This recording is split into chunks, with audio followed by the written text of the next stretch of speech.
On a enregistré, Walillah alhamd, la guérison de 11 personnes et on déplore 4 décès.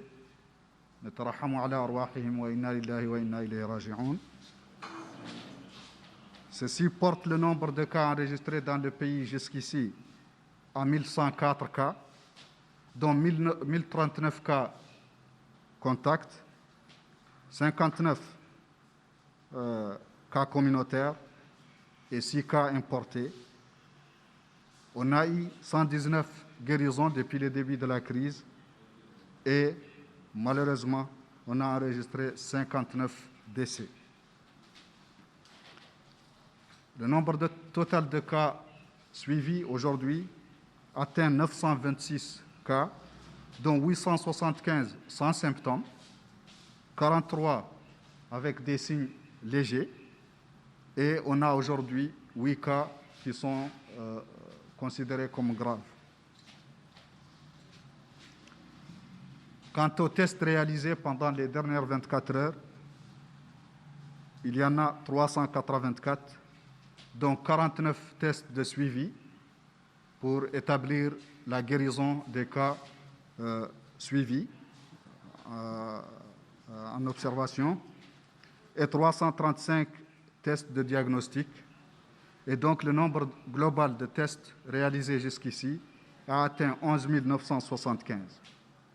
Pour ce qui est des tests réalisés durant les dernières 24 heures, ils se répartissent entre Nouakchott, 317 tests, et Nouadhibou, 10 tests. Les nouveaux cas sont répartis ainsi qu'il suit entre les différentes Muqata'a, 18 à Dar Naïm, 3 de Tert, 1 cas à Toujouni, 7 cas au Ksar, 24 cas provenant de Tevrak Zeyna, 1 cas à Ilmina et 1 cas à Riyad. Chers citoyens, je voudrais juste aujourd'hui informer les citoyens qu'on a acquis récemment une quantité de tests rapides de grande qualité qui, dans leur dimension de diagnostic de cas positifs,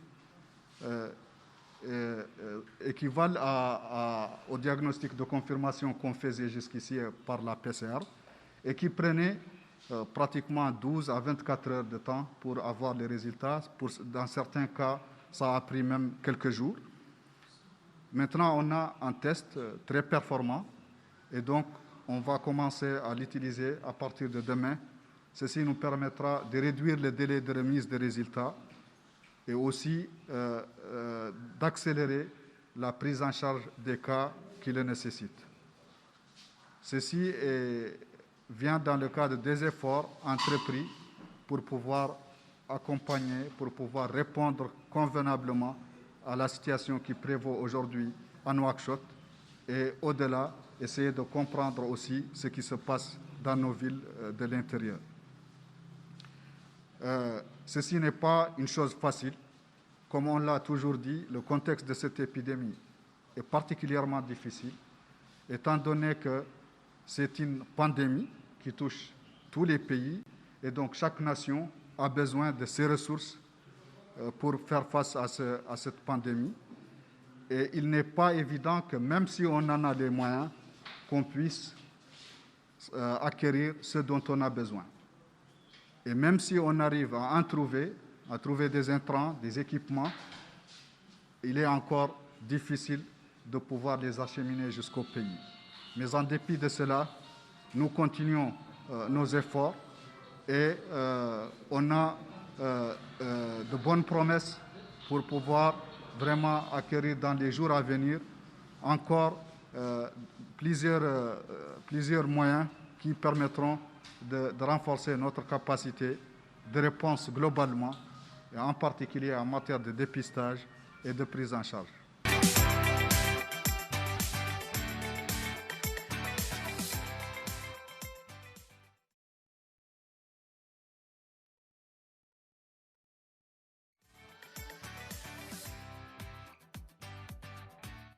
Mes invités, je vais demander à chacun d'entre vous de commenter ces déclarations, de l'analyser. Les Mauritaniens veulent comprendre. Je ne sais pas est-ce que la question est adressée à moi, parce que vous n'avez pas dit monsieur un tel ou monsieur un tel. Donc, je vais me jeter en premier. Et je suis sûr, très certainement, mon confrère aussi, mon aîné professeur Sidi Mohamed Oulakdaf va compléter. Il a bien présenté la situation comme il a l'habitude de le faire tous les jours à 18h. Et tous les Mauritaniens attendent ce moment, pour certains qui est un moment fatidique, pour d'autres aussi qui est un moment un peu difficile. C'est vrai que depuis le 13 mars, date de la première survenue du cas de Covid-19, on s'attend toujours à avoir des résultats à 18h. C'est vrai, on a passé la barre des 1000 cas, mais ce n'est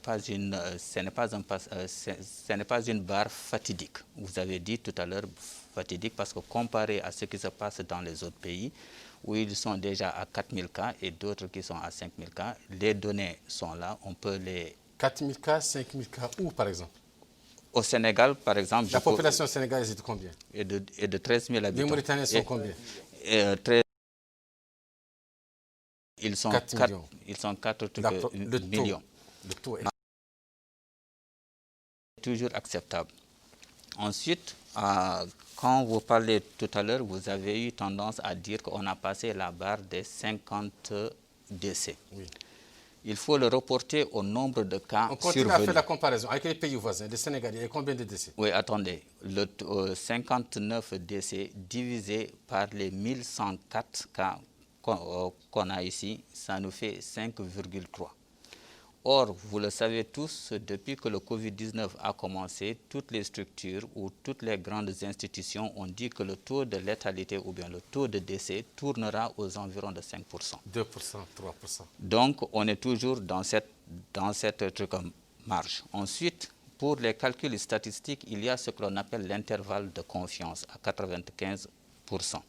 Cet intervalle de confiance, à l'heure actuelle, le taux de mortalité du Covid-19 en Mauritanie de 5,3, il est contenu dans cet intervalle de confiance.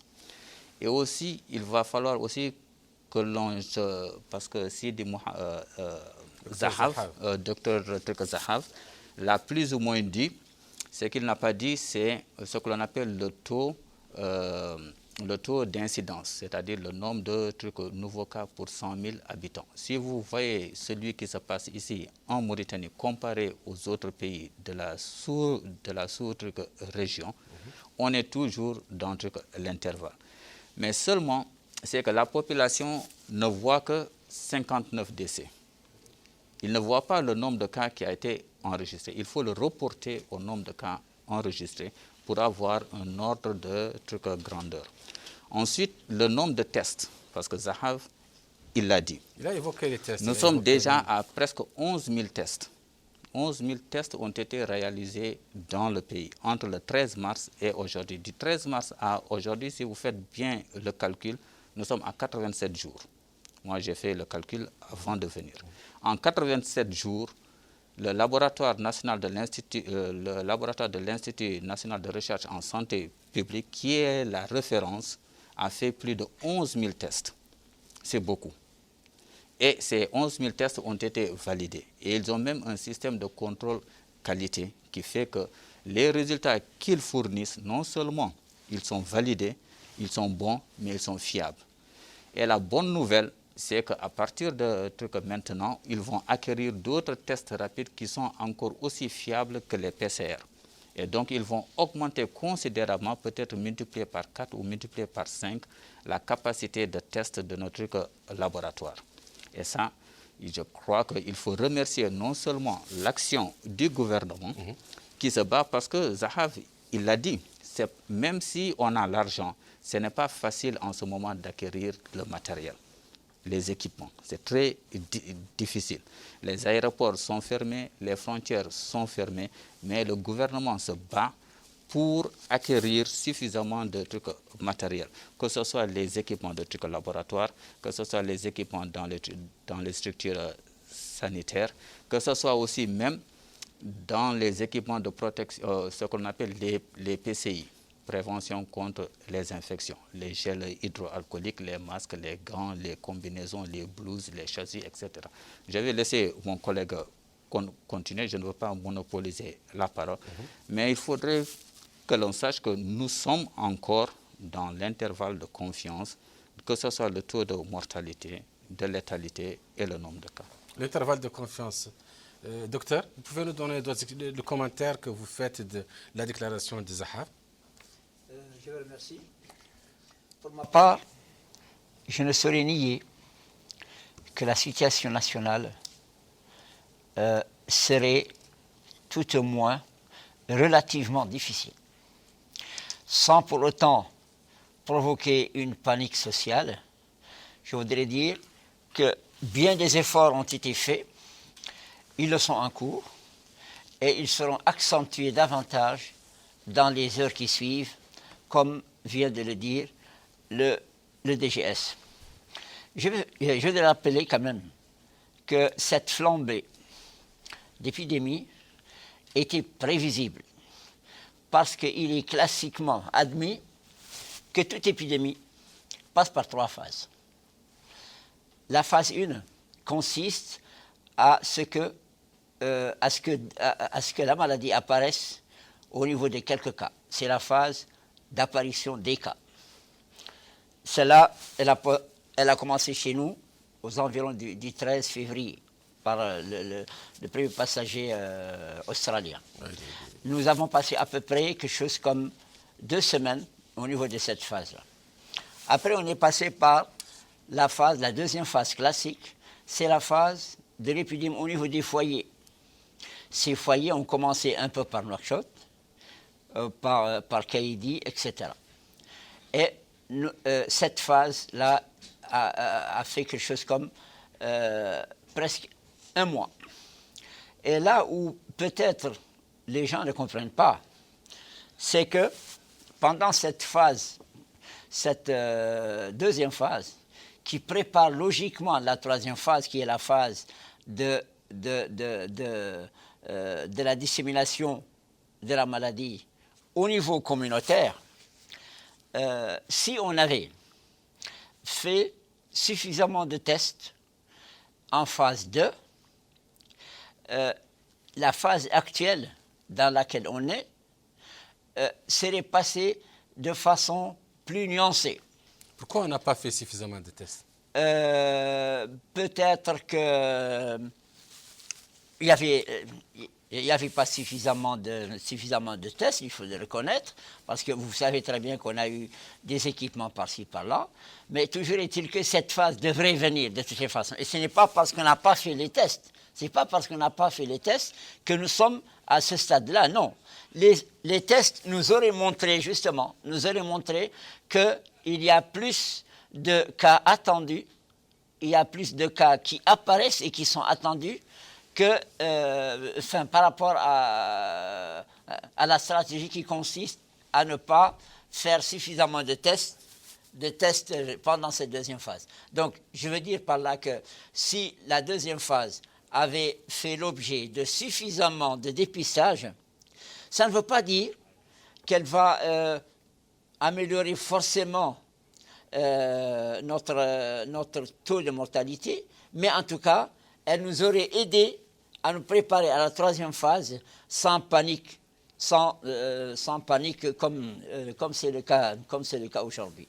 Donc, en un mot, cette troisième phase, c'est-à-dire la dissémination de la maladie au niveau communautaire, était prévisible. Et dans ce cas, tout ce qu'on peut faire et tout ce que font tous les autres pays, c'est qu'à ce stade, on doit nous focaliser sur la prise en charge médicale. Et c'est ce que le ministère de la Santé a fait depuis quelques jours. Donc, tout en continuant notre campagne de sensibilisation, de mobilisation sociale avec tous les secteurs de l'État, tous les départements de l'État, tout en continuant ce même effort, le ministère de la Santé s'est focalisé sur la prise en charge. Ça veut dire quoi? Ça veut dire que toutes les structures hospitalières, depuis 2 ou 3 jours, sont dotées d'équipements, sont tenues chaque structure hospitalière, notamment l'hôpital Cheikh Zayed, l'hôpital de l'Amitié, le centre hospitalier, Mère Enfant, bien entendu, le CHN, etc., au-delà des centres spécifiquement adaptés à la prise en charge, notamment l'endroit dans lequel il y a l'ancienne structure du centre de cardiologie qui est à côté du CHN, et en plus du centre d'hépatovirologie, des maladies hépatiques et d'hépatovirologie. Tous ceux-ci sont des centres de prise en charge réservés à la prise en charge correcte des malades atteints du Covid. Donc, maintenant qu'on a multiplié les centres de prise en charge, et je l'ai dit, chaque structure hospitalière classique est désormais dotée d'un pavillon qui est réservé exclusivement aux malades atteints de Covid. Et dans ce même pavillon, je dirais qu'il y a plutôt deux pavillons qui sont réservés dans chaque structure qui sont réservés au Covid. Au-delà, bien sûr, du pavillon classique qui reste pour les malades classiques. Cela ne doit pas, notre riposte vis-à-vis du Covid, du virus Covid-19, ne doit pas entacher nos dispositions classiques vis-à-vis des malades classiques, des diabétiques, etc. Donc, au-delà du fait que chaque structure hospitalière garde son pavillon classique pour ses malades classiques, il y a, je le répète, deux autres pavillons qui sont tous deux Covid. Mais l'un des pavillons est réservé aux malades qui présentent de simples symptômes et d'autres qui demandent un peu plus d'attention ou qui risquent d'avoir des complications comme la détresse respiratoire, etc. Donc ça, c'est un effort qu'il faut reconnaître, qu'il faut dire, Le deuxième effort, c'est que le dépistage, comme l'a souligné un peu le DGS, le dépistage de masse va bientôt commencer dès demain, qui fait que nous aurons à faire certainement jusqu'à des milliers de tests par jour, de dépistage par jour. Et l'intérêt, justement, de ce dépistage à outrance, de masse, c'est que nous allons pouvoir détecter les personnes à risque et on va essayer de les localiser. Et il y a, je fais une parenthèse, il y a en coordination avec le ministère de la Jeunesse, le ministère de la Jeunesse a déjà mis à la disposition du ministère de la Santé 1000 jeunes volontaires qui seront des agents relais et qui vont devoir jouer le rôle de jonction entre ces centaines ou ces dizaines de malades qui vont se confiner chez eux, et dès qu'ils auront senti le moindre signe inquiétant, notamment une insuffisance respiratoire ou quelque chose comme ça, ces jeunes-là vont servir de relais pour annoncer ces gens-là pour la structure hospitalière la plus proche. Il faut reconnaître que notre problème actuel, c'est que... Docteur, vous aurez l'occasion de développer cela. Je vais demander au conseiller, Zahaf, tout de suite dans sa déclaration, au conseiller du Premier ministre, excusez-moi. Quand j'ai dit conseiller, vous êtes conseiller du Premier ministre. Tout de suite, Zahaf, dans sa déclaration, docteur Zahaf plutôt, a dit dans sa déclaration, il a annoncé une nouvelle, celle de l'arrivée de matériel qui permet de faire le dépistage. Vous voyez, les citoyens ordinaires que nous sommes, nous, et les autres, nous ne comprenons pas ça. Nous voyons un homme qui se met chaque jour à 18h, qui annonce des morts, qui annonce des blessés, qui annonce des internets.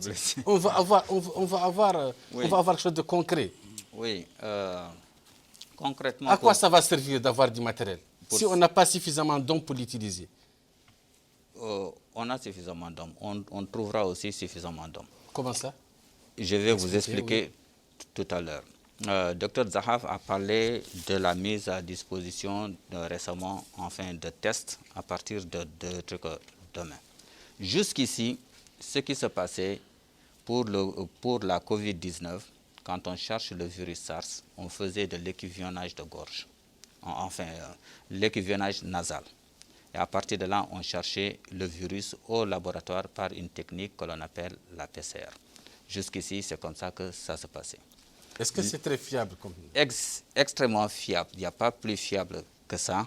Et l'Institut national de recherche en santé publique a le plateau technique qu'il faut. Et les compétences humaines, enfin, les ressources humaines qu'il faut. À partir de demain, on va ajouter à ce test de PCR d'autres tests rapides qui vont mettre en évidence l'antigène et qui sont très fiables aussi.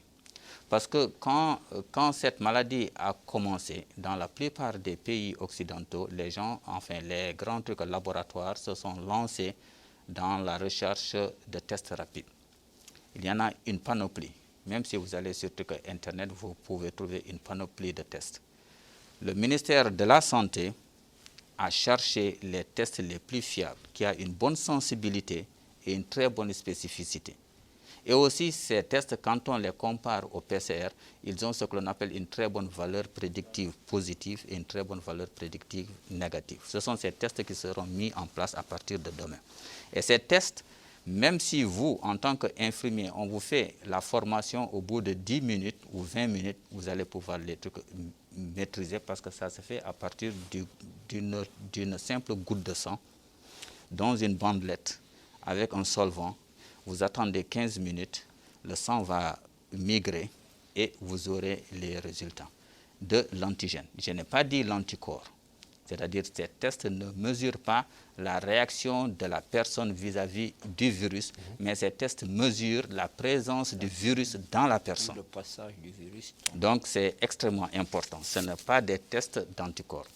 Et ces tests sont très fiables. L'avantage aussi de ces tests, c'est qu'on n'a pas besoin d'avoir un laboratoire hyper équipé.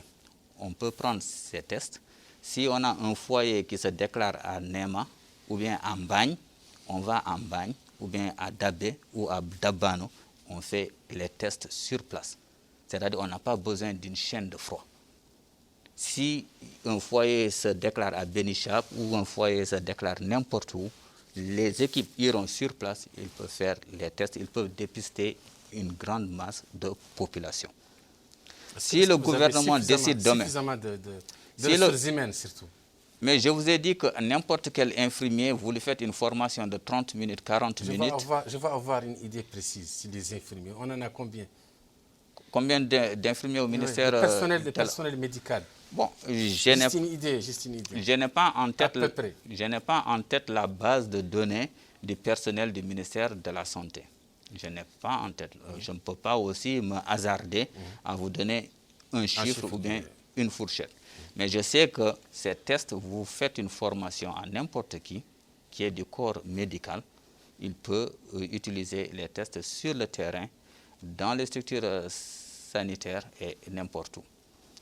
Et ces tests aussi, ils sont très bons parce qu'ils permettent de faire ce que l'on appelle un dépistage de masse. C'est ce que disait tout à l'heure le professeur. Si le gouvernement décide demain de faire un dépistage de masse, par exemple, je prends un exemple comme ceci. Les gens qui fréquentent les marchés, les vendeurs, ceux qui ont des étables. Le gouvernement peut décider, pour une raison X, de dépister cette population. Si le gouvernement considère que c'est une population à risque, donc ils peuvent aller sur le terrain et dépister tous les vendeurs. Donc c'est des tests qui sont bons et fiables. Et ça dénote surtout l'action que le gouvernement est en train de faire pour mettre à la disposition des populations l'ensemble des outils nécessaires pour lutter contre cette pandémie. Et quand on dit pandémie, ça veut dire que ça a touché tous les pays du monde. Et donc n'a pas épargné notre pays. Mais Dieu merci, jusqu'ici, la situation, comme l'a rappelé le ministre de la Santé, la situation est extrêmement sous contrôle. On aurait pu s'attendre, on aurait pu arriver à des cas beaucoup plus importants, comme l'a dit le professeur. Pourquoi? Parce qu'on a instauré dès le départ les mesures barrières, Mais aussi et surtout, c'est parce qu'on a mis en place tout ce qu'il fallait. C'est dommage qu'il y a eu intrusion de cas à l'intérieur du pays. Ça, il faut le reconnaître. C'est une faille. Cette intrusion de cas a entraîné cette mini-chaîne de transmission qui est en train de s'opérer maintenant. Mais s'il n'y avait pas eu cette intrusion, lorsque le ministre de la Santé a déclaré qu'on a eu 0 cas hospitalisés, il avait raison. Il a parfaitement raison. Il avait aussi précisé que cela ne veut pas dire que les mesures barrières sont levées. Il a dit cela ne veut pas dire aussi qu'il n'y a pas de cas asymptomatiques dans la population. Il avait précisé. Il a été clair. Il a été clair. Donc, c'est une intrusion de cas, que ce soit à Nouakchott ou bien ailleurs, qui a amorcé cette chaîne de transmission dont on est en train de se battre nuit et jour pour arriver à juguler ou bien à briser cette mini-chaîne de transmission. Et il faut surtout remercier le corps médical qui font un travail. On aura l'occasion de parler du corps médical. On ne peut pas l'oublier, on lui rendra même hommage. Il ne faut pas oublier le corps médical. C'est un travail assez ingrat parce que les gens ne voient que 59 décès. Oui. Et ils se disent que qu'est-ce qu'ils font? Mais ils font un travail colossal. On sait qu'ils font. Il y a trop de risques, ils prennent trop de risques, on le sait. Et même le taux de guérison. Vous allez voir dans à peu près 10 jours que le taux de guérison va grimper. Zahaf l'a dit tout à l'heure. Nous avons environ 875 cas qui sont asymptomatiques, c'est-à-dire qui n'ont pas de signes.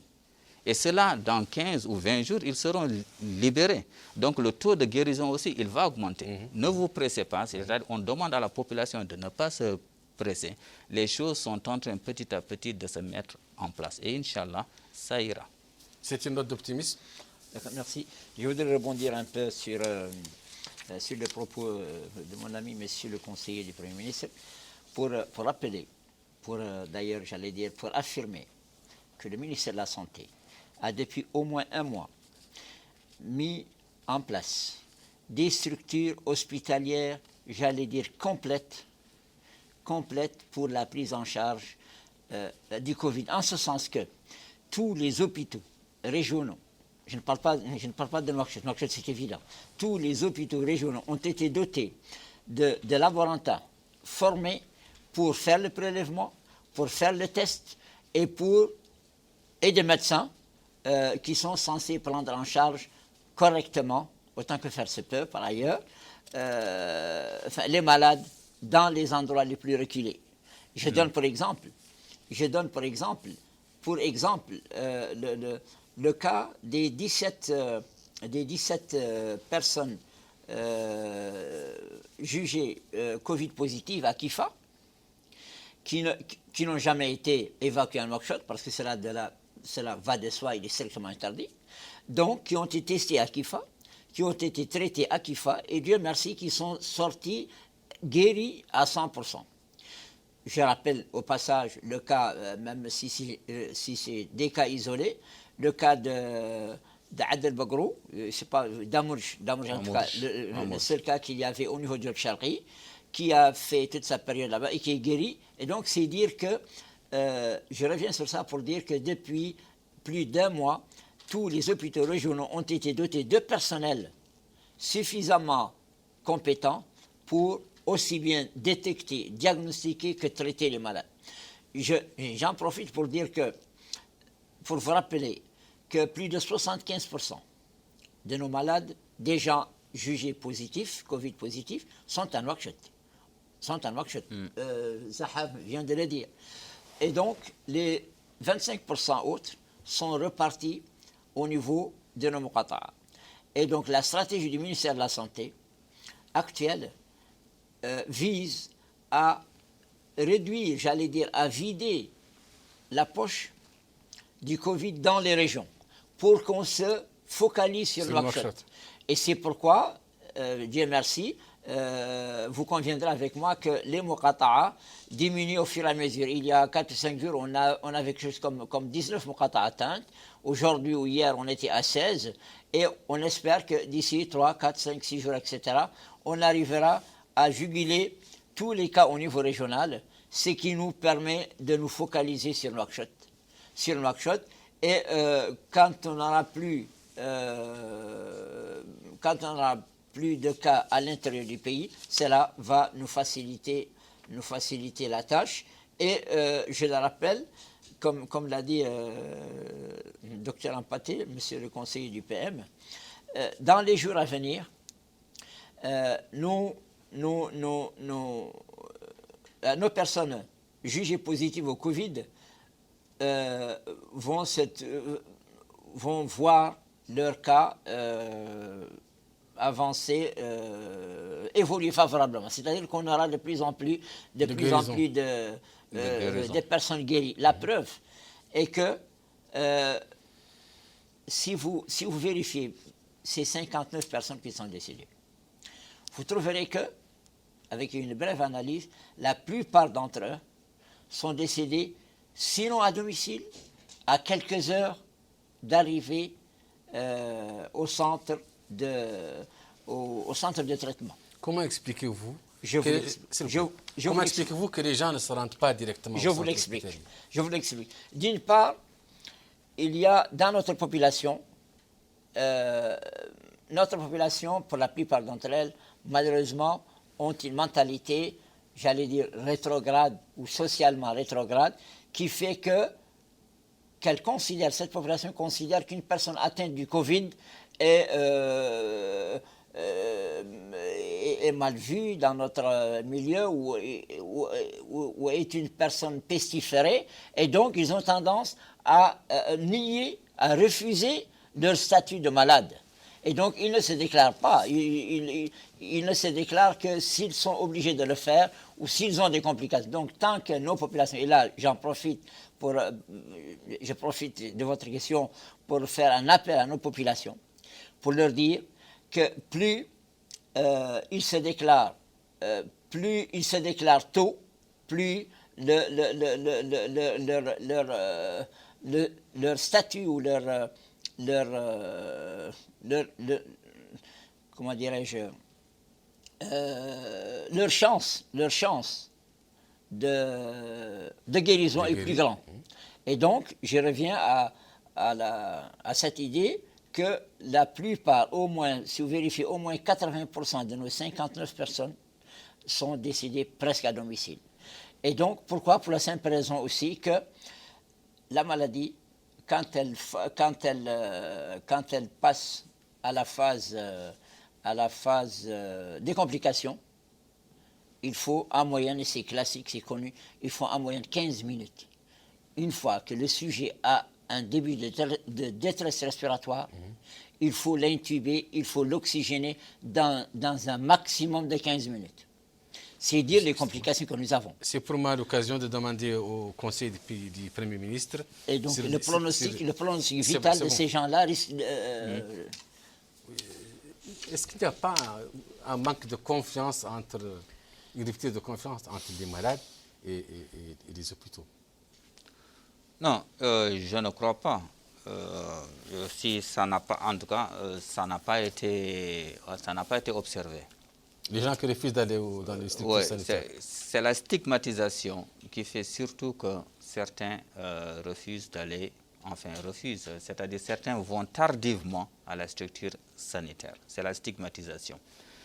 Ils n'ont pas encore compris que c'est une maladie comme une autre. Ils n'ont pas encore compris que la Covid-19, c'est une maladie comme la grippe. Qui doit leur faire comprendre ça?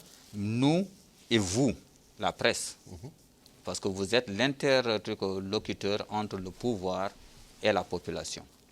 On a fait suffisamment de sensibilisation à la radio, à la télé, dans les journaux, dans les bureaux, etc. Il y a même des campagnes de sensibilisation qui sont en train d'être mises en place. Il faut que les populations comprennent de grâce que si vous ressentez quelque chose, que si vous avez des fièvres, toux, myalgie, céphalée, maux de gorge, qui ne s'expliquaient pas, il faut aller se faire consulter ou bien appeler le 1155.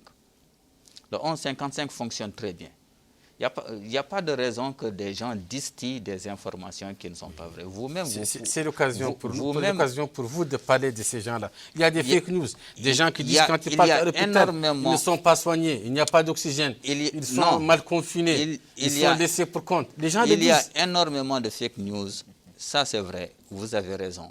Mais il y a énormément de gens qui passent la plus grande partie de leur temps sur les réseaux sociaux à dire des choses qui ne sont pas vraies et qui ne sont pas vérifiées et que personne aussi ne peut vérifier. Moi, j'ai fait 16 ans à l'Institut national de recherche en santé publique. Je sais que tous les tests qui sont faits sont vrais et fiables. Je sais qu'il y a des observateurs qui sont passés et qui ont contrôlé, qui ont fait le contrôle, ce qu'on appelle le contrôle qualité, qui ont mis en place un système de management de la qualité. Ça fonctionne, ça marche. Et c'est la seule structure qui est habilitée dans ce pays à faire des tests pour le Covid-19. Bon, vous m'excusez parce que j'ai tellement pris l'habitude de dire le Covid-19. Qu'on a changé dernièrement pour dire la Covid. Oui, pour les tests de Covid-19. C'est fiable. Il y a beaucoup de fake news. Il y a des gens qui pensent qu'il y a une rupture de confiance entre la population et le corps médical. C'est un corps médical non seulement assermenté, mais c'est un corps médical d'une très grande qualité. Vous avez reçu plusieurs fois les médecins qui traitent les cas de Covid. Je vous reçois, pour la deuxième fois. Oui. Et aussi la DGS et l'ensemble du personnel du ministère de la Santé a bien fait de catégoriser les malades. Il y a ceux qui ne présentent pas de symptômes. Il y a ceux qui présentent des symptômes mineurs. Et il y a ceux qui présentent des symptômes graves.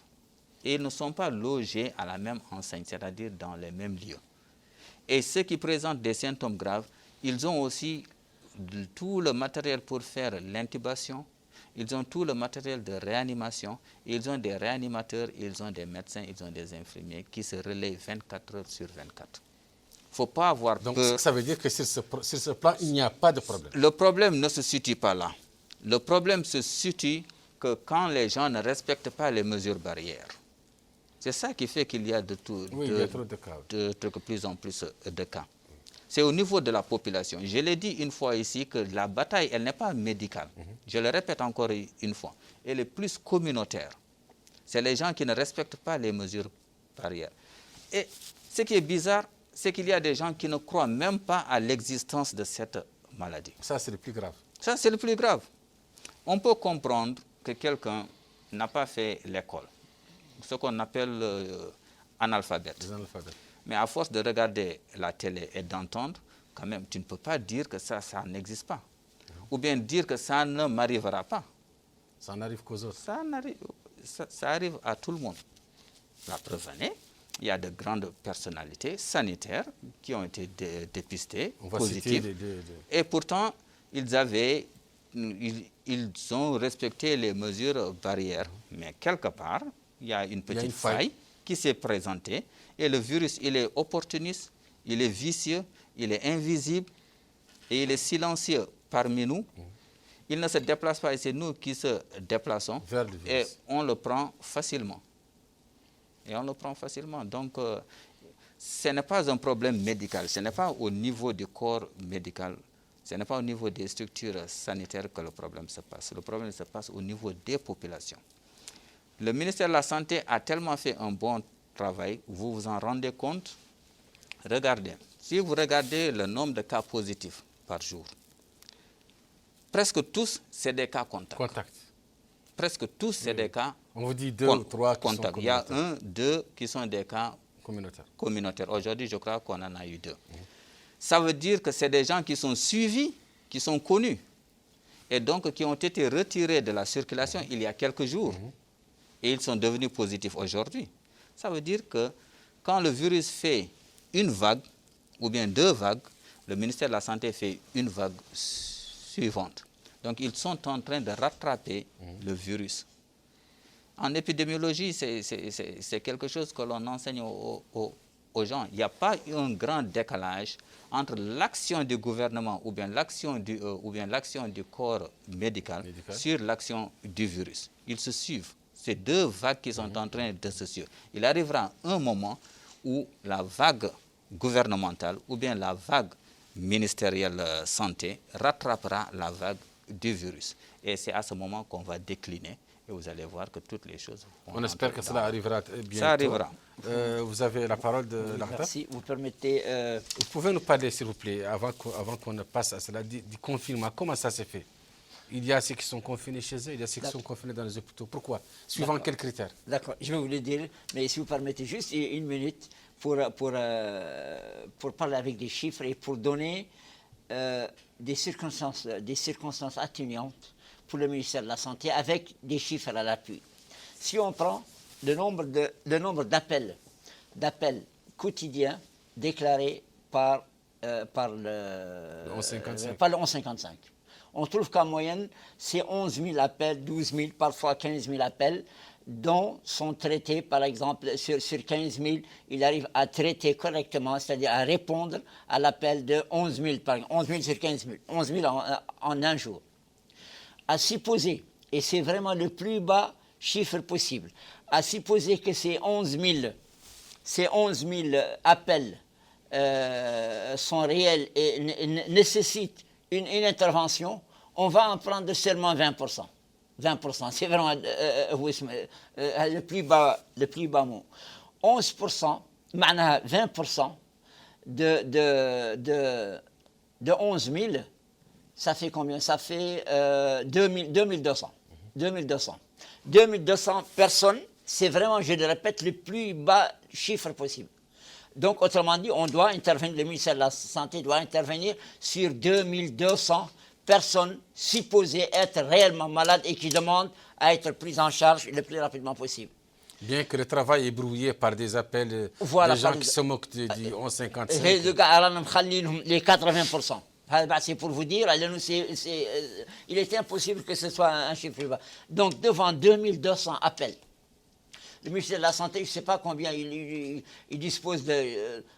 on va mettre, j'ai dit un chiffre, 20 ambulances. 20 ambulances, imaginez comment 20 ambulances, combien de tours doit faire chacune de ces 20 ambulances pour venir en aide à ces 2200 personnes. En moyenne, pour 20 ambulances, 2200 personnes pour 20 ambulances, ça fait quelque chose comme 120 tours, quelque chose. C'est pour vous dire donc, les gens qui se plaignent, comme quoi ils ont demandé, ils ont appelé le 1155, on ne leur a pas répondu, etc., etc. Il y a des circonstances atténuantes qui sont évidentes. Pour revenir au confinement que vous avez dit, le ministère de la Santé a échelonné les structures de prise en charge des malades. Les malades qui sont gravement, qui ont des complications, on leur réserve deux endroits. L'Institut d'hépatovirologie, où il y a des équipes spécialisées qui ont des équipements qui peuvent prendre en charge toute détresse respiratoire. Et donc, il n'y a que les gens qui sont compliqués, qui ont des complications médicales et qui ont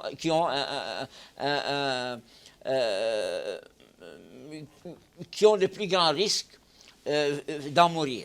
Il y a également le centre de traitement du Covid, qui est le premier qui a été institué, le premier qui a quelque chose comme 50 lits et qui est à côté du CHN, dans les locaux de l'ancien hôpital de cardiologie, juste à côté du CNTS, du Centre national de transfusion sanguine. Ils ont quelque chose comme 50 lits. Et là également, ce centre est réservé aux gens dont le pronostic vital est vraiment en jeu. Il y a également le service des urgences médicales au niveau du CHN. C'est là où il y a également un pavillon, comme je vous l'ai dit, un pavillon réservé aux Covid qui ont des complications. Parallèlement à ça, il y a donc d'autres endroits dans lesquels on met les gens qui sont soit asymptomatiques ou qui ont de légères des signes symptomatiques vraiment très légers, tout en sachant que de toute façon, on ne met jamais dans une même chambre une personne carrément asymptomatique avec une personne qui a des signes symptomatiques, même mineurs. Donc, dans ces endroits-là, on cite la cité universitaire, qui s'y a comme 400 ou 500 malades, 400 ou 500 personnes asymptomatiques qui n'a pas de signes majeurs. Et voilà, pour les personnes qui n'ont pas de risque, c'est essentiellement dans ces endroits. Hein? Il y a certaines personnes à qui on dit restez chez vous, en attendant qu'on vienne vous analyser. D'accord. Vous avez contacté quelqu'un qui est malade, par exemple dans une entreprise, il y a une personne qui est positive, on dit aux autres restez chez vous, on va confiner vous chez vous. D'accord, ça c'est effectivement une nouvelle stratégie que le ministère a adoptée, je le reconnais, il y a 3 ou 4 jours, 4 ou 5 jours, effectivement. Depuis 4 ou 5 jours, comme il s'est avéré que la maladie est déjà au niveau communautaire, et nous sommes persuadés, au moment où je vous parle, sans pour autant provoquer de panique, mais c'est la réalité, il y a des dizaines, au moins des dizaines de milliers de Mauritaniens, je sais ce que je dis, qui sont actuellement Covid positifs à Nouakchott. Sur les 200 000, sur les 600 000 habitants de Nouakchott, j'ose dire qu'il y a au moins 10 000 personnes, et je parle avec des chiffres, au moins 10 000 personnes qui sont Covid positives. Pourquoi? Parce que nous avons atteint actuellement 11 000,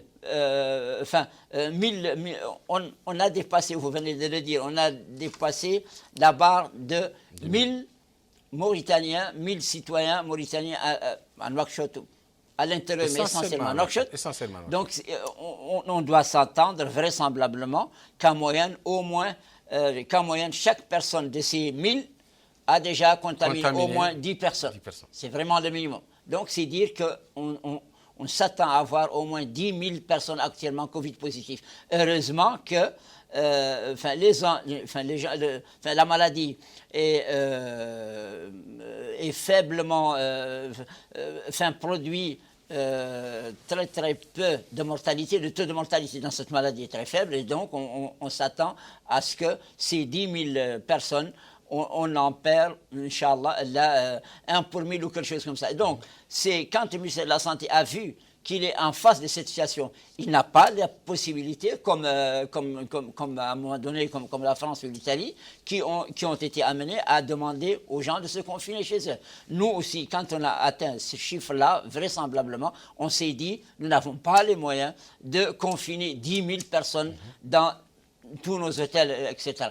Donc on a agi comme l'ont fait tous les autres pays, mais c'est pourquoi on veut prendre toutes les dispositions nécessaires pour que ces personnes confinées chez elles, si elles nous aident à se déclarer et qu'elles ne refusent pas leur statut de malade, si elles nous aident à se déclarer dès le début de la complication, c'est pourquoi j'ai dit que ces 1000 jeunes volontaires qui ont été déjà mis à la disposition du ministère de la Santé, dont 100 ont déjà été formés, effectivement, les autres sont en voie de formation. Ces 1000 personnes vont pouvoir agir comme agents relais entre ces personnes-là qui se confinent chez elles avec leur numéro de téléphone, etc., pour qu'elles soient prises en charge dans les meilleurs délais. Monsieur le conseiller, quelle sera la prochaine étape? La prochaine étape dans la lutte contre le Covid-19 ou bien dans la lutte contre le Covid-19? Vous savez, comme on dit, la presse aime toujours les prévisions, c'est-à-dire qu'est-ce qui va se passer demain. Pour l'instant, ce dont on est sûr, c'est ce qui se passe en ce moment. Ça, c'est sûr. Mais qu'est-ce qui va se passer demain? Nul autre ne sait ce qui va se passer. Est-ce qu'on a atteint le pic ou est-ce qu'on n'a pas encore atteint? Aussi, ça, c'est la prévision. Ça, on ne peut pas dire exactement est-ce qu'on a atteint le pic et quand est-ce qu'on va atteindre le pic. Ce qui est sûr, c'est que dans toutes les épidémies, la courbe épidémiologique est tout le temps sous forme de cloche. C'est-à-dire ça commence, ça grimpe rapidement, ça va atteindre un pic et ensuite ça va redescendre. tous les grands scientifiques sont d'accord sur ce principe. Je ne citerai personne, mais il y a ceux qui ont dit que même si on ne fait rien, le virus, il finira par partir. Même si on ne fait rien, il finira par partir. Mais partir à quel prix? Après avoir tué combien de personnes? C'est pour cela que des mesures ont été prises pour contrer l'action du virus. Ces mesures, elles ont tout le temps porté leurs fruits. Tout à l'heure, en parlant, on a fait comprendre, ou bien on a essayé de faire comprendre peut-être qu'avec les 1104 cas, il va falloir compter environ peut-être 10 000 à l'intérieur de trucs. Mais attendons, ça, je ne sais pas sur quelle base ce calcul a été fait. Il peut être vrai, comme aussi il peut être entaché, je ne sais pas. Mais le R0 du SARS-CoV-2, il est environ de 3. Donc même si on part du principe que ce R0, il est de 3, si on a 1100 cas aujourd'hui, il va falloir le multiplier par 3. Donc ça ne nous amène qu'à 3000, ce n'est pas des centaines de trucs milliers. Ça ne nous amènera qu'à 3000. Et encore que ce R0, il dépend de plusieurs choses. Il dépend des mesures qui ont été prises. Il dépend des masques. Si tu mets un masque et je mets un masque, la probabilité de chance que moi, je te transmets le virus, il est considérablement réduit. Or, on voit en ce moment à Nouakchott qu'il y a de plus en plus de personnes qui se promènent avec des masques. Et s'ils ne mettent pas les masques, au moins, ils mettent un turban. On le voit. Et aussi, on voit dans les établissements publics, comme ce que j'ai vu aujourd'hui à la télé, en rentrant, on se lave les mains. Ça, c'est des mesures barrières. On voit aussi qu'il y a de plus en plus de gens qui font le travail au bureau, à la maison, au lieu d'aller au bureau. On voit qu'il y a de moins en moins de personnes dans les rues, on voit qu'il y a de moins en moins de regroupements et de trucs rassemblements. Avant, pour un oui ou pour un non, les gens se regroupaient et se rassemblaient. Il y en a de moins en moins. Donc, tout laisse croire que nous allons rattraper cette vague du virus très prochainement. Mais quant à vous dire que le pic, c'est dans une semaine ou 2 semaines ou 10 jours, ça, je ne saurais vous le dire. Et aucun épidémiologiste aussi ne saura vous le dire. Mais quand on observe, quand on regarde les choses, on s'aperçoit que, Inch'Allah, que nous sommes sur la bonne voie. Autre chose aussi, c'est que, apparemment, cette épidémie, elle est circonscrite à Nouakchott. Comment expliquez-vous cela? Bon, là, je vais devoir faire donc un petit feedback en arrière. Vous savez, quand un nombre de cas de maladie augmente dans une population, il n'y a que 3 raisons possibles. La première, soit on a changé ou bien on a amélioré les outils de diagnostic. Quand on améliore les outils de diagnostic, on tombe sur un plus grand nombre de cas. Ça, c'est une possibilité. La deuxième, c'est qu'on a décidé de faire un dépistage de masse. Quand on dépiste un grand nombre de populations, on a un plus grand nombre de cas. Et la troisième, qui me semble être la plus plausible ici, c'est qu'il y a eu une intrusion de personnes porteuses de SARS-CoV-2. Et cette intrusion, elle a été particulièrement à Nouakchott. Elle n'a pas été à Nouadhibou, elle n'a pas été à Tar, elle n'a pas été dans les autres wilayas. C'est-à-dire les porteurs, d'où qu'ils viennent. Je ne cible aucune zone. Qu'ils viennent du sud, du nord, de l'ouest, etc. Ils se sont déportés vers Nouakchott. Et c'est ça qui explique que Nouakchott est devenu ce foyer. Étant donné qu'on a pratiquement, entre guillemets, qu'un seul foyer, donc l'action du gouvernement sera circonscrite à Nouakchott et que très certainement, ça va passer. Et que très certainement, on va finir par rattraper ce que je disais tout à l'heure. La vague va rattraper la vague. On va demander à Dr Lakhdaf de nous expliquer pourquoi, est-ce qu'il a une idée sur Nouakchott et pourquoi Tavraghzana particulièrement? Bon, Avant de répondre à ça, je voudrais juste faire une petite parenthèse pour rejoindre mon ami le docteur Ampateba, pour dire qu'effectivement... Qui, je le rappelle, est conseiller du Premier ministre. Conseiller, Oh, c'est pas la peine de rapport. mais il n'en demeure pas moins que c'est mon ami, c'est mon collègue dans le temps. Ceci dit, je voudrais rappeler qu'effectivement, le R0 à R3, c'est-à-dire le taux de contamination moyen dont il a parlé, et de 3, effectivement, mais ça c'est dans les sociétés, j'allais dire, dans les pays nantis, qui ont une mentalité, quelque part, heureusement, malheureusement, heureusement, en tout cas très différente de la nôtre. Quand on parle, lui il le disait tantôt que certaines de nos populations ignorent encore l'existence de cette maladie. Ni carrément, et il l'ignore également, etc. C'est dire que les mesures de préservation ou de diminution de cette contamination sont plutôt maigres. Et donc, dans ce sens, on doit s'attendre, je ne veux pas être pessimiste, mais on doit logiquement s'attendre à ce que le taux de contamination moyen en Mauritanie ne sera pas celui de Chine ou de France ou d'Italie. Donc, il doit logiquement largement dépasser 3 personnes ou 4. Donc, pour ce qui est de la répartition des foyers au niveau de Tafraq Zeina par rapport aux autres, moi, je ne peux l'expliquer que par est-ce que la population de Tafraq Zeina n'aurait pas une concentration plus grande que Sebha ou quelque chose comme ça. Je dois dire que le fait que le virus soit plus présent au niveau de Tafraq Zeina qu'aux autres, est-ce que ce n'est pas une question de répartition des âges? Est-ce que notre population ne serait pas plus âgée à Tafraq Zeina qu'ailleurs? Je ne vois pas d'autre explication, parce que le risque est là. Le risque, effectivement, est fonction de la coexistence, le fait de vivre en communauté, dans un espace réduit, ce qui, a priori, doit se voir plus à Sebha ou à Toujounine qu'au niveau de Tafraq Zeina. Je n'ai aucune idée du statut immunologique des gens de Tafraq Zeina par rapport aux autres. Oui, monsieur le conseiller.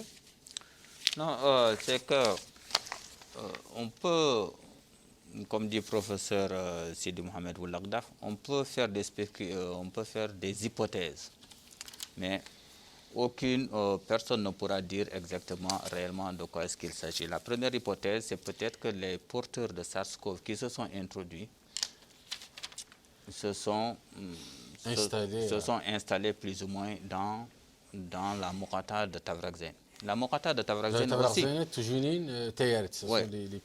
Tafraq Zeina aussi, il ne faut pas que les gens pensent que c'est Tafraq Zeina le côté nord. Il y a aussi Tafraq Zeina jusqu'à la BMD, jusqu'à la Médina Air, tout ça, c'est considéré comme Tafraq Zeina. Ça peut être une chose. Mais aussi, peut-être qu'ils ont un niveau social un peu plus élevé que les autres. Et donc, dès qu'ils ressentent quelque chose, la fièvre, les tout, ils vont aller consulter. Et donc, c'est pour ça que l'on trouve beaucoup plus de cas dans cette zone-là que, par exemple, Elmina, ou bien 5e ou 6e, ou bien ailleurs. Mais ça, pour l'instant, on ne peut pas le dire, enfin, on ne peut pas être sûr à 100% de cette hypothèse. Et puis aussi, à quoi ça sert? Ça ne sert pas à grand-chose de savoir pourquoi Tafraq Zeina est plus touché que Elmina au 6e. C'est après qu'on va faire des études rétrospectives, et s'il y a lieu de changer ou bien de faire une sensibilisation sur le comportement des populations, c'est après qu'il va falloir faire ces campagnes de sensibilisation. Aujourd'hui, à l'heure actuelle, la seule campagne de sensibilisation qu'on peut faire, c'est si vous ressentez des symptômes, restez chez vous, appelez le 1155 ou dans la mesure de l'impossibilité, allez seul dans la structure sanitaire la plus proche et vous serez pris en charge.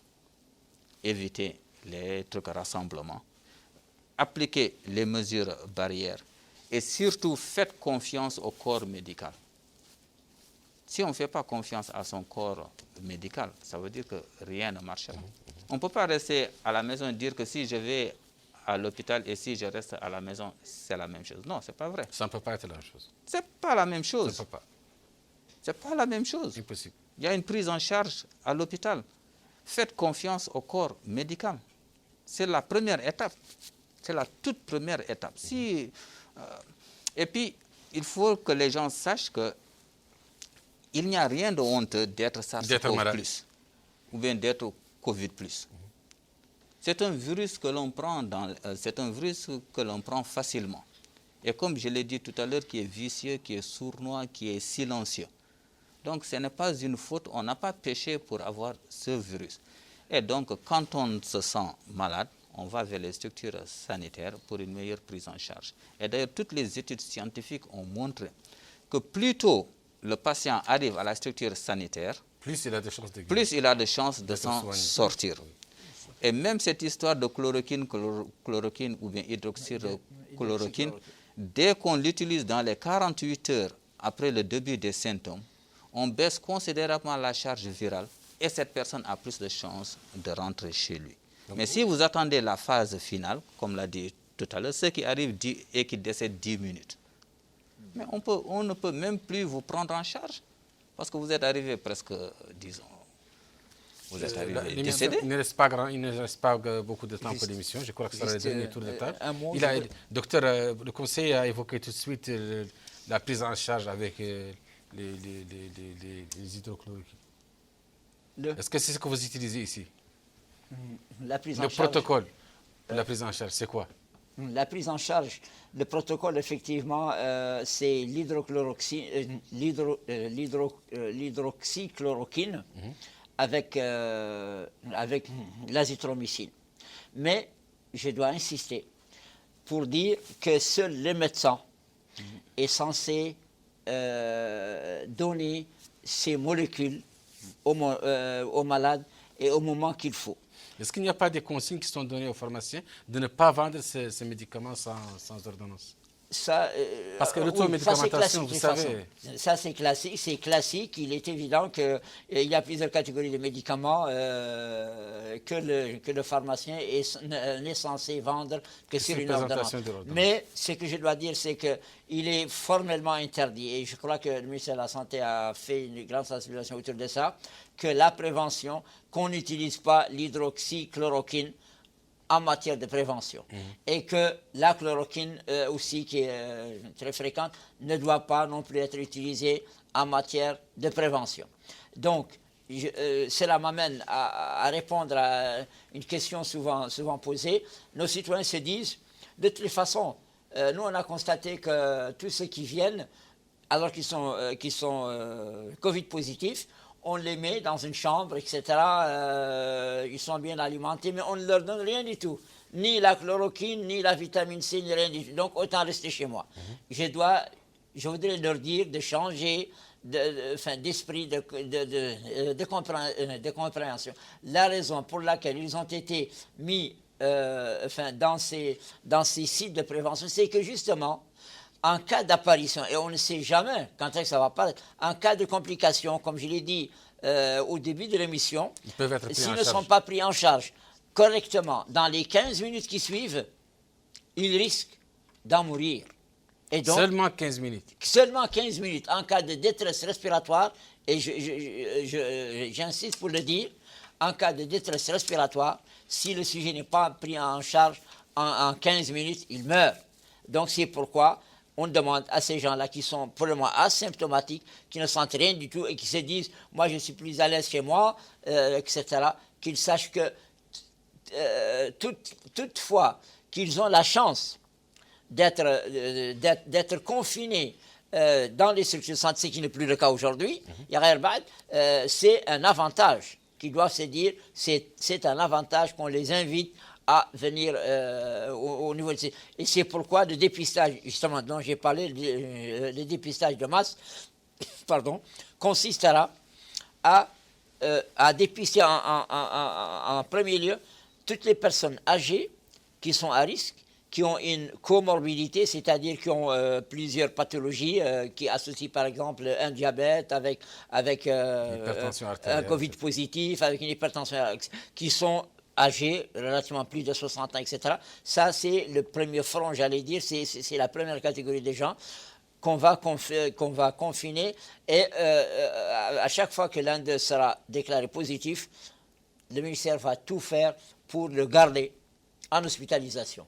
Puis suivent les autres gens qui sont positifs, mais qui sont moins âgés et qui n'ont pas de comorbidité, etc. Ceux-ci, on peut leur recommander de rester chez eux, mais avec leur adresse précise qui sera connue et qui sera donnée aux jeunes dont j'ai parlé, les 1000 jeunes qui sont répartis entre les 3 wilayas de Nouakchott. Et ces jeunes vont les appeler au jour le jour. Et enfin, la dernière catégorie qui a le moins de risques, qui sera également qui sera conseillé de se confiner chez elle, sont éventuellement des jeunes qui n'ont pas de signes mais qui ont été déclarés positifs. Merci professeur, je vais demander au conseiller, ce sera le dernier mot, de nous parler des médecins, du personnel médical qui, comme vous le savez, est en première ligne et qui a présenté certains signes, de parler d'eux aux populations, aux téléspectateurs, et de nous donner des conseils. Vous l'avez déjà fait, oui. Vous risquez de vous répéter. Au risque de me répéter, mais là, c'est un peu plus spécifique parce qu'il s'agit du corps médical, le personnel médical. Il fallait s'attendre à ce qu'il y ait quelques cas dans le corps médical, quelques cas de Covid-19 dans le corps médical. Parce que c'est un virus qui circule. Ensuite, le corps médical, le lieu de travail des médecins est par définition un lieu où il y a une forte concentration d'agents pathogènes. Donc c'est normal. Ça aurait été Ebola, ça aurait été la même chose. Ça aurait été choléra aussi, ça aurait été pratiquement la même chose. Maintenant, ce qu'il faut dire, c'est que le corps médical, le ministère de la Santé ou bien l'État a toujours doté le corps médical de l'ensemble des équipements de protection individuelle. Ce qu'on appelle les équipements de protection individuelle, les masques, les gants, les blouses, les sagis, les bottes, etc. Cependant, il y a un petit problème. Parce que pour mettre un équipement de protection individuelle ou pour enlever un équipement de protection individuelle, il y a des procédures. Si on ne connaît pas les procédures ou bien on ne les maîtrise pas, on peut se contaminer soi-même. Ça, c'est une chose. Pour entrer dans une salle où il y a des personnes Covid positives qui sont en phase de détresse respiratoire ou bien presque en détresse respiratoire, qu'on a intubé, parce qu'avec l'intubateur, il y a le souffle qui va sortir. Le souffle du malade. Oui, le souffle. C'est-à-dire l'air entre et ensuite il y a une partie de l'air qui sort. Donc l'atmosphère ou bien l'environnement a une très forte concentration d'agents pathogènes, donc de SARS-CoV-2. Et si on ne met pas bien son équipement, on peut être infecté. Et les masques aussi, vous savez, nous le savons tous, les masques ont une certaine durée de vie. Ils ne sont pas éternels. Vous, demain matin, vous n'avez pas le droit de remettre ce masque-là. Moi aussi, je n'ai pas le droit de remettre ce masque-là dans 2 heures ou bien 3 heures, etc., etc. Mais tout ça, il faut que le corps médical les applique. S'il y a une faille quelque part, il se pourrait qu'il soit contaminé. Maintenant, c'est quand le nombre de médecins ou d'infirmiers ou de sages-femmes qui se font contaminer augmente, c'est là que ça devient inquiétant. Ça veut dire qu'il y a un véritable problème. On n'est pas encore arrivé à ce stade-là. On déplore qu'il y ait dans le corps médical quelques éléments infectés. On le déplore. Ils seront pris en charge comme des cas de Covid-19, pas plus que les autres, pas moins aussi que les autres. Ils seront traités, ils seront soignés et très certainement, ils s'en sortiront très bientôt. Maintenant, si vous voulez, toujours dans le cadre de la sensibilisation, c'est qu'il faut aussi que les personnes qui se rendent dans les hôpitaux ou dans les centres de santé, On ne dit pas aux gens de ne pas se rendre dans les hôpitaux, les centres de santé. Parce que les gens continuent de tomber malades, il faut ceux qui tombent malades de diabète, d'hypertension, de diarrhée, de fièvre, qu'ils aillent consulter. Mais en arrivant, qu'ils respectent les procédures. Si vous voyez à l'hôpital national maintenant, aux urgences du service de l'hôpital national, les gens ils sont contrôlés à l'entrée. Avant, ils étaient contrôlés une fois qu'ils sont dans le service des urgences de l'hôpital national. Maintenant, ils sont contrôlés bien avant, là où il y a le jardin, quand vous entrez juste sur votre gauche. Dans toutes les structures sanitaires, ça se passe comme ça. Il ne faut pas griller la chaîne, comme nous, Mauritaniens, on a l'habitude de le faire. Nous sommes entre nous, on peut se dire la vérité. Cette histoire de gazara, je viens, je passe, etc., je me fous. Non, on prend ta température, ta tension. Si tu ne présentes aucune suspicion, on te laisse passer. Et à l'intérieur, il y a les parties qui sont réservées pour les gens covidés et des parties qui ne sont pas réservées pour les gens covidés. Vous allez vers la partie pour les gens non covidés. C'est dans votre intérêt, c'est dans l'intérêt de vos familles et c'est dans l'intérêt de votre entourage. Et ça contribue aussi à lutter contre cette pandémie ou bien contre ce virus dans notre pays. Mais surtout, en résumé, faire confiance au corps médical. Et savoir que le gouvernement fait tout pour juguler cette pandémie et qu'Inch'Allah, on va la juguler parce que nous sommes en train de rattraper cette petite vague qui s'est... Ce sera donc sur cette note positive et d'optimisme que nous allons finir notre émission Zoomsir, qui a été consacrée encore une fois à la Covid-19. Mes invités étaient Dr Ba Ampaté, qui est conseiller du Premier ministre chargé des Affaires sociales. Merci d'avoir répondu à l'invitation. Et professeur Sidi Ould Mohamed Raghlaf, qui est chargé de mission au ministère de la Santé. Merci d'avoir répondu à notre invitation. Chers téléspectateurs, je vous retrouverai bientôt, Inch'Allah. En attendant, continuez de suivre le petit écran de la télévision El Mauritania.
Assalamu alaikum marimu kimbakando kin xenna sahindo bambunga oda beskuyi itogondi jamunga xawmbe go o hayni gelli tinto nga malato nga ota sudan assalamu alaikum salama ko kuinde lengi kadi masalanta kurumba odo marimu nga domi kadi oga hayno ga messi madin golnganta killu ben gam fonta bakka kekata ma hi xasu ben go buqa oga messi madin do gollu ku batenga iben go maga ire lengi ay ganu honnan kayma sikkengi ma gelli jaman kin nga ma torde bike ma jamani nyimmen go ngat ken karakuna isi kunga haykelen ki gami sigini magari lenki ki khoto ben ogino nga kyaka jaga ga ilo kapasiku ku ado hinu ben gam fonta kon do gollu ku baten watu na doga kebe no kyaka dia ama sanku sere suya duna tatu kuna gati oga covid 19 kebe no nga kyaka dia hakkat su iti so na messi mandia inanya hoyi ga birenda baten iga gajanga akatu no baka suru kama odo sore be ga domine ga ganni Ousmane Fodie Marga odan tigoda mamodan nar mo sirnga adu wakin agani mama jara odan tiga odan nawdo odan nawri mo sirnga khara ka ngari na li masala do marum batingar kenkar yo Ousmane Sado billaro golle kino Allah e mari mun kuin kempalli wona tan kato golle bismillah mari bismillahir rahmanir rahim wa sallallahu ala nabiyil karim baba ko ita oda kuni yo an golle ngano ko bene gaire tele mostani nawti di cameraman ni ma ko bene ga direction ma technicien ga golle réalisation police kuni yo mari mun ka fa indano ikati an dunano ko wodi ka kuni yo tini danga lele linya ba nawari mo sirnga Ousmane Mari on ati katta o gidanya agani mama jara mama odan tigora mama odan nar mo sirnga lenki kada ngar hakkatinu ngar na litawu na masara do marum batinga kibe sukan hirdinde be gam fonta yana gollu kuno yo mama sado billaro golle kino nga ando mari mulla me ku kempal on ati katta masala bismillah كن يعني بسم الله الرحمن الرحيم كن كنا تقدمنا السلام عليكم كن كان السلام كون يندندا كن كان السلام عليكم ورحمة الله تعالى وبركاته بابا كويتا هنوار مغسلين أنا قري قدنا اللي يرونا اللي مسيم من دقديه باو مسيم من دعنا فاسرون وقت دمانشو عثمان مارجا دانك كوني دانك كنتا كن كنا قام بيلغا هنا تلي موريتاني تهاين ورقة كوني ورقة كنتا وتقدمنا قدي كيانا أدو قير جاب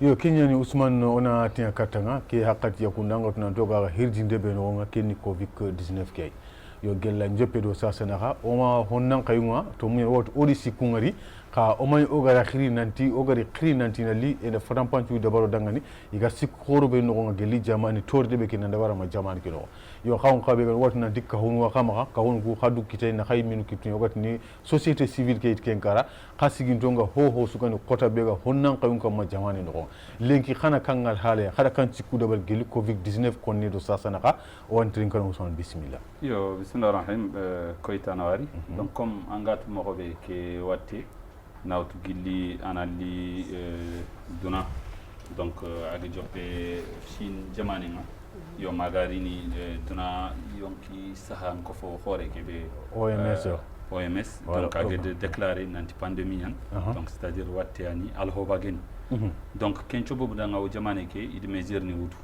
donc kum mesure ni o souhaitu ayogo nya gilli kat watte ke bu jejo fen jamane ke ngana ko na frontière ni cross ni sersu dana ni rono ini testi fatani mbu ini fay daga na liu benu ga dabari daga na liu ku ina kunchu cross magarini donc le 15 mars premier cas déclaré Mourtani nanti war ken kitas ken kamanda gri jaman palli donc Mourtani habit filandi direct idi mesure ni wutu ken ngana ko na école ngani nderi yo na couvre-feu na déclaré oui mais ni horonga no rusia na asu éclatandi voilà donc ke tuno donc kende ni kat kenchu ani jamane ke get sensibilisation hore de beri fumbe gatele sorona tunanti ke watebe ga duna gem jofo e fina donc sorona du tanga bakay donc or ku kumbendi donc yel menu ku ben sukaba fofo ga tengen ko yimmi oga association ku ben dofe o menu odisu sigindi donc odisu sigindi ti jamane ngango ndanga yo kembere jamane ke get pillu beni hawtu ado yede nokron kulla ko bede beri soro gankaw ke bede berni que ça soit on a mar menu de beri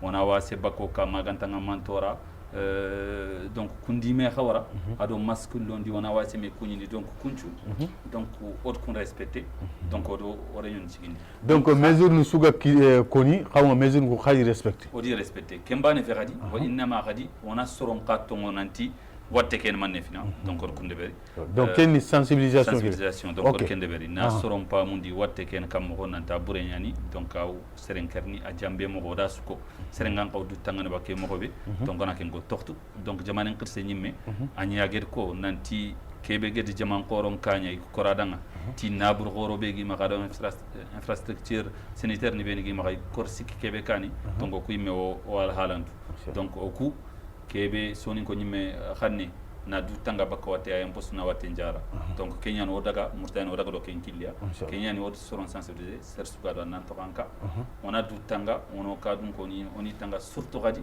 iget ser lampunto les personnes vulnérables ni kubeni na utgili wat khotonga kubeni na utgili soro beni khaso yengia nanti na kunga ni tanga na soronga ni famundi kun kan tangen kammo imma oni wara ina wase bakka donc haju gana ni maga serebe ga ka lemene gene anaraga sigi idang ti haju ke voilà iga nokbe c'est vrai or ko sere maga dak sere nokku an kam maga dak ha ke so yi mawdudu yogoni i warna nokku donc khirsuku o tini ro dingiro kani noko anay dingiro be sero ganti jofi anay hakila toqingi kama mo siringa yo ananya sere ganti fen donc kungo donc kundo mesure ni tanani beni aswetu nanti jamane ke fumbe ga tengene fonnan kayu sandigi be le ministre de la jeunesse donc ani a krage de menu d'abord oui il a tengene fonnan kay ka gan ka participer ne ke golle mo ke projet watanuna donc il get deberi na formulaire deberi électronique aga kitene net nga ser sugana le fi Mourtani fonnan kay nyagenan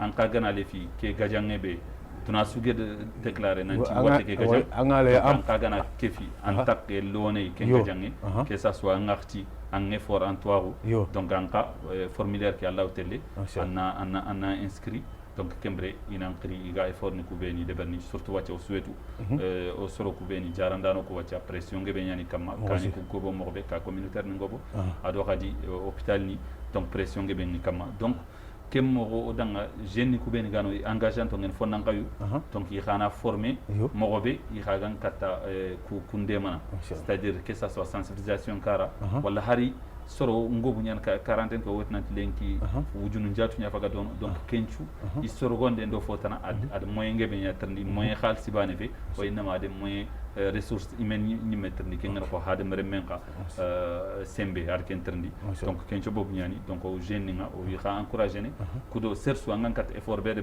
par exemple o ku wadde deberi tagebe o souhaitnanti gilli jamane ke mesure ne kubene wutu ko kubene wutu ar khotankinya jamane ke remum pogo goldora sigi fogebe sigi donc kencho bobu danga miskina ko ngawra utinar fo tallanke fe korin tallanko to donc wade effort ni tanan de no ko wado sorobe ga jaman palle kudo na kat na buru yogo ni kapme yo sorobe ni tambi do ngel que ça soit salle sun kaso ke no ado salle ke imme ko tan no on kaji ado kubeni hari problème loyen ka o wetnant ke sa dangite golle gant do ant gollen donc encore une fois location kibare donc kusu o gan ka participer mo be serfu anka ancem bengal kibe kino ancembe mpata manga ngat participer mo be kudo anna fobe ken tampi donc o de kun kawda yego be yo kenen Ousmane hay kelen ki ku sensibilisation be no khagari de barki akatia ado demandu be no khagari de barki akatia khakem pe torde be ken gonya wala khawa jamane no gon wala suru khama jamane ke maron ngai khay ga kun sensibilisation men dabarni wala ku ben qotanu ngi kama ga tintoni ga hayno qotanu be kama ya ga kitino qotanu ku mo exactement yo oku alhamdulillah oku au niveau yere wadde bernax ta comme on souhaite nanti killo kati jamane ke no aterende yan donc on dit au rempera ha jeune tanani wono e engageant to ngeni donc ticket dingra imme Bakar Suleiman Kamara inat bolé nawarni siri selba biya hado jeune ni beni gano ido trokote ngi siri donc iga soro ko de man mo be surtout mare mo ku beni ato on kadi gani igiri France ni jole dono gidma ka bangi ke ko ben kilunga teriga kori baka ado maire ni ku kofo terse ke ngeno ko Bakar Gandega donc i sudru goto inde beri ado politicien do gidma ka député ni ku beni gano ide forne de beri ku dona kunga ni kha deman sima daru min keta ani walinga ministre de khirina ordre kine nantana laisser passer kini yakubeni gade ina ni le 4 Europe ina ndaga katti konya nkani na donc kita donc wi khana warni siri ado noktanani aketian mutan dingrasu nan kay mono i engagé siri i kha bane soin chembe mpatama engagé ben angale kibe da won golina ta aka siro nan ngata organisation aton kadi de jeunesse non politique ni wono parti politique ni ku rabeni sugayre wala il faut gebe ira fonnan kayunga ira participer surtout on a tenu kubito jamane ke no ho di ko tango no ku gebe na o tigi ka haydi lenki na o tigi leksay balenki makati geruni ado no tanani il faut go ngono kenni jamane ke suno gonye jamane ke no gebe donc il faut nan kayunga il faut gebe participer kudo igan katti ji senenga igan kata jo aga kitene mo be pesu ranga kato na hete donc i khay drogote ndebe nawari mo sini Ousmane wana tan katta o gila nyaari agani mama jara mama odanti goda mama odan nawar mo singa lenki yangara haqqatin to ko na li masala do maro mbaten ke bagan honnan kawunci kenga lenki watu nanti geli quranga na koni wala seno ngana koni yagarunga irante to ko halia magarni ka du yagarunga ado honnan kaw yagaru be no kumbani garni sigido ka kuma ngat kenkara yo mama jara lenki xawmbe ngo sigido honnan kaw yagaru ko batten khar taxasinu ndabari khadiga masala ndabari khadiga runo khadiga baka ke ke riedo sasana ko covid 19 ke riedo sasana ka yo xaw ngara manu wallu wari katta seno ke karanga ado aray nduben ga ko ni golle ke battenga kisendo tangay nga kato nyana katta ke watte batte alhamdulillah ken kona bab ko ita nawar mo siringa hanga den kare kade kebe gim maka hanga konno kade o suna ka hadi mun na hanyani bawni me simmande nga wakatin chwana hwasron yo hono me simmande kade nanti fonnan ka ya kunga ka hon tonti hanani fonnan ka ya kunga bawni fonnan ka hobe su fonnan ka yunga bungani jikenga mabono ken fonna ken ka ho awada kana kare ado fonnan ka yanga kade fonnan ka yunga kade gilli etapani marhalani birown nogondi marhalani agam pasu marhalanun cu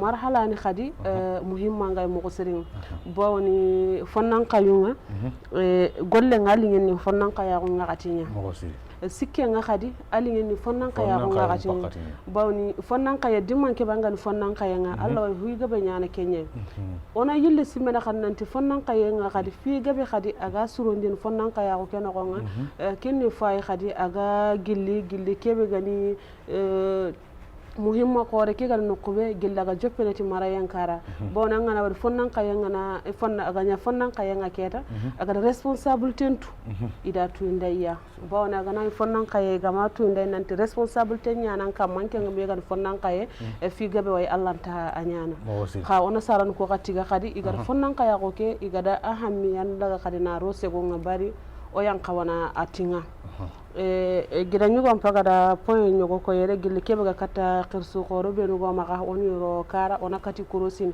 yo kuzu fonnan kayu nya gollen ni ken kara fonnan kayu kadi gilli ke khibare gari do sasanaka fonnan kayu nan kawatu nan to rol khoro wi maka kendi bawni fonnan kayenga a ho ngabe su ana fonnan kay gollen cuuna fonnan kay nyakam bani sahanga fonnan kaya ko nga o kana sahan karam pay jikke ngaba bono sahan na fonnan kay nyamaka semben na yamaka fonnan kay ngal laway kebe munyini agal laway sikiti kebe ka sellanta sikki aranta sikiti ken kara bona ngana hay hadisi senne ken ko nga alayhi salatu wassalam agara ko ati la tazulu khadamu abdin yawm al-qiyamah hatta yus'ala عن عمره فيما أخناه عنه وعن علمه فيما فعله وعن ماله من أين اكتسب